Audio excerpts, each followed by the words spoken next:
તો જોઈ લ્યો મિત્રો, આ રીતના આપણે છે ને ચાલુ કર્યું છે, જ્યાં કારણ કે આપણે બેઠા બેઠા છે ને આપણે મોસમનો જે નજારો છે ને એ લેતા હતા અને એકદમ ખુલ્લું વાતાવરણ છે અને આખું નદી અને તળાવ પાણીનું ભરાઈ ગયું છે, મીઠા પાણીનું એકદમ. અને વાવ પણ જો ગાય ઘા ઊંડી જાય છે, પાણી ખાલી થવા માંડ્યું છે બધું પાણી. આપણે છે ને એવું હતું હમણાં કે અહીંયા બીજું ખેતર છે ને તો ત્યાં જોવા ગયા હતા આપણે, અને હવે તમે જોઈ શકો. અને એકદમ મસ્ત રીતે પાણી વહ્યું અને આપણે બાઇક લઈને ઉભા હતા. એટલે કંઈક રાઉન્ડ આવશે, કામ કરજો ધીરે ધીરે, પણ બધું સગવડ રાખીને કરજો. હા તો રામ રામ ને જય નથરાજ, કેમ છો બધા? મજામાં હસતા ખેલતા હોય અને રાજી હોય ને બસ આવી રીતના રાજી રહ્યો, હસતા ખેલતા રહ્યો અને મોજ મજામાં આખી જિંદગી આખી લાઈફ ખુશ રહ્યો અને રાજી રહ્યો અને સાથે સાથે જરૂરિયાતમંદોની અબોલજીઓની મદદ હંમેશા કરતા રહ્યો. અને ફાઇનલ અત્યારે આપણે આવ્યા છીએ જે આપણી નદી અને આપણું તળાવ છે ત્યાં, કારણ કે અહીંયા આપણે મોટરું ચાલુ કરવાની છે, કારણ કે ખેતરમાં એકદમ પાણી ભરાઈ ગયા છે. એટલે હવે આપણે વહેલાસર પાણી ખાલી કરવું પડશે અને ખેતરો જે છે એને સૂકવવા પડશે. તો ફાઇનલી આપણે મોટર ઓઈ બાજુ છે તો જઈએ. અને આ છે આખો આપણે તળાવ અને નદીનો વ્યૂ કે જે સલોછલ ભરાઈ ગયું છે પાણીથી. તો જોઈ લ્યો મિત્રો, આ રીતના આપણે છે ને ચાલુ કર્યું છે, જ્યાં કારણ કે આપણે જે ખેતરનું પાણી છે ને તે બધું પાણી સુકાઈ જાય અને અહીંયા નીકળી જાય. એટલે આપણે હે ને લાઈન નાખેલી છે, 5-6 કિલોમીટર થાય છે આપણી વાડીએથી આ નદી અને આ તળાવ. તો અહીંયા હે ને બધું પાણી વાવનું નીકળી જાય તો આપણા ખેતરનું જે પાણી છે ને એ સાફ થઈ જાય, તો ખાલી થઈ જાય અને સુકાઈ જાય વહેલું, તો પછી આપણે માંડવીનું કામ કરી શકીએ. એટલે આ રીતના પાણી આખું અહીંથી નીકળે છે અને 1-2 દી ચાલશે એટલે બધું પાણી સુકાઈ જશે. એટલે આપણે હે ને અત્યારે અહીંયા વાલ ખોલવા આવ્યા હતા, તો મેં કીધું ચાલો હવે અહીંથી વ્લોગ ચાલુ કરી દો ને તમને પણ નજારો આખો બતાવી દઉં. અને હવે આપણે બધો નજારો નિરાતે જોશું. અત્યારે હવે નીકળીએ ઘરે આપણે. તો આ રીતની બધી પોઝિશન છે અને આખું નદી અને તળાવ પાણીનું ભરાઈ ગયું છે, મીઠા પાણીનું એકદમ તમે જોઈ શકો. અને આખો નજારો એટલે બેટર નાવ છે નજારો, અને એકદમ વાતાવરણ પર એકદમ ખુલી ગયું છે. અને હવે આપણે અહીંથી પાણી ચાલુ રહે જ્યાં સુધી ખેતરમાં નહીં સુકાય ત્યાં સુધી, બરોબર? એટલે એવું બધું છે. અને આપણે મેં કીધું ચાલો હવે મોટર ચાલુ થાય ને એટલે પછી નીકળીએ. તો મેં તમને પણ વાતચીત કરી લો તો મારી હારે, અને એવું બધું છે.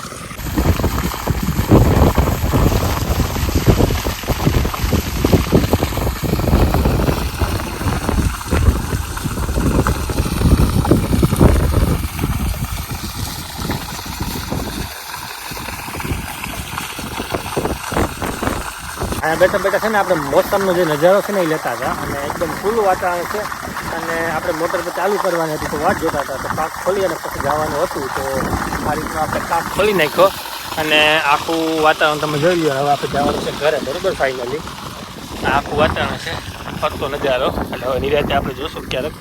હવે અત્યારે આપણે જઈએ ઘરે જઈએ અને પછી જે કાંઈ નાની મોટી અપડેટ થાય તમને અપડેટ કરું, બરાબર? હવે આપણે થઈ ગયું છે મોટરું ચાલુ, જો કે સવારની ચાલુ થઈ ગઈ, પણ અત્યારે આપણે કૂવે જોવા આવ્યા છીએ. વાં તો એકદમ રેડી પાણી જાય છે, આપણે જોયું ત્યાં ને અહીંયા પણ આપણે એકદમ કમ્પ્લીટ થઈ ગયું છે પાણીનું.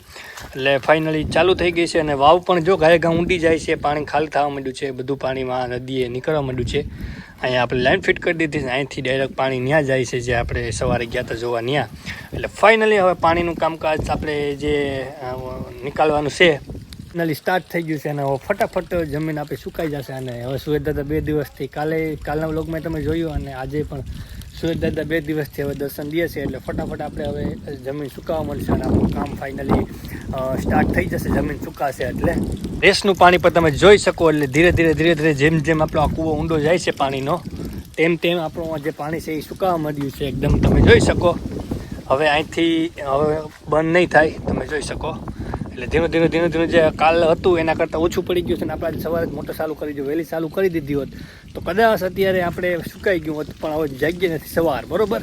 આ રીતનું આખો કૂવાનું આપણું કામકાજ મોટું ચાલુ કરી દીધું. આ સગવડ છે એટલે પાણી ઘાયે સુકાઈ જાય, પણ સગવડ ના હોય તો શું થાય, ખોટી મગફળી આપણી એમને પડી પાણીમાં પડે અને આપણી જમીન પણ સુકાઈ નહીં. એટલે હવે આપણે ફટાફટ પાણી સુકાઈ જશે. અને બીજા નંબરમાં કે સુરેશ દાદાએ દર્શન આપી દીધા એટલે જમીન પણ એકદમ સુકાવા માંડશે. એટલે હવે 2-4 દીમાં કદાચ 1-2 દીમાં, હા 2-4 દી તો ન થાય, પણ 1-2 દિવસમાં આપણું કામ કદાચ સ્ટાર્ટ થઈ જશે મગફળીનું. જોઈએ, કારણ કે આપણે જેમ બને એમ વહેલું સ્ટાર્ટ કરવું છે મગફળીનું કામ. પણ હવે જોઈએ કે જમીનમાં ખેતરમાં આપણે જવાય એમ હોય, ગારો બારો ના હોય તો કામ થાય ને. એટલે હવે કદાચ સુરેશ દાદા અમને આમ દર્શન આપશે તો 1-2 દિવસમાં કદાચ ફાઇનલી સુકાવા મંચન સાફ થઈ જશે. અત્યારે આપણે આ રીતના પ્રોસેસ ચાલુ કરી દીધી.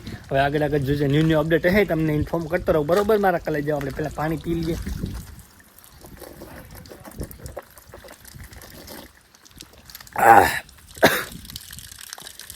તમે બધા કહેતા છે કે એટલા દિવસથી મામો પીવા રહે તો એને જ રાણા હોય પણ આ શું છે અપલખણા છે અમે ઉપરથી વળી ને આ સાઈડમાંથી અમને તમે હુનાનો કોઈ કટોર આપીએ તો એ ભીખ જ માગે એટલે એની જેમ કે તમે મને એટલો મેં વરસી ગયો તો અમે અહીંથી જ પાડી પીવું એટલા અમે મગજવાળા છે આપણે છે ને એવું હતું હમણાં કે અહીંયા બીજું ખેતર છે ને તેને જોવા ગયા હતા આપણે તો મેં કીધું ચાલો આપણે રસ્તામાં જઈએ છીએ તો મેં તમને થોડીક યાદી કરાવી દઉં કે આપણે જે રસ્તામાં પાણી ચાલુ છે ને એ હજી ચાલુ છે તમે આગલા બ્લોગમાં પણ જોયું હશે પાણી ધબધબાટ ચાલુ હતું અને હજી પણ ઉપરથી પાણી આવે તમે જોઈ શકો અને એકદમ મસ્ત રીતે પાણી વહ્યું અને આપણે બાઇક લઈને ઊભા હતા તો મેં કીધું ચાલો તમારી સાથે વાતચીત કરી લઉં અને આપણે કેવું પાણી જાય છે એ જોઈ લે તમને બતાવી દઉં એટલે એવી રીતના છે આપણે પાણી એકદમ લાગી ગયું છે ચોમાસા જેવું થઈ ગયું છે એવું મને લાગે છે કે પાછી આપણે વાવણી કરવી જોશે બીજા પાકને બધાની સાઈડમાં મૂકી અને પાછી મગફળી ફરી હદથી વાવવી પડશે એવું લાગે છે મને આ પાણી જોઈને કારણ કે પાણી હજી બંધ થયું નથી કારણ કે વરસાદ બંધ થઈ ગયો એને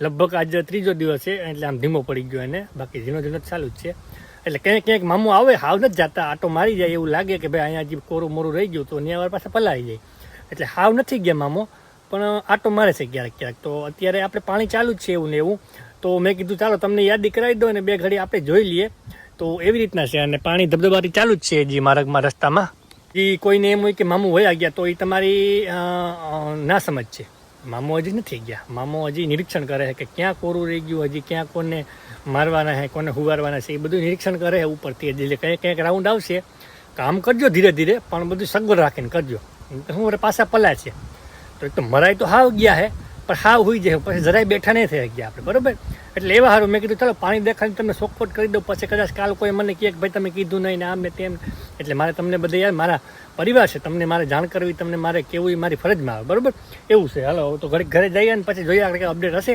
તો ધબધબાટી બોલાવીએ બરાબર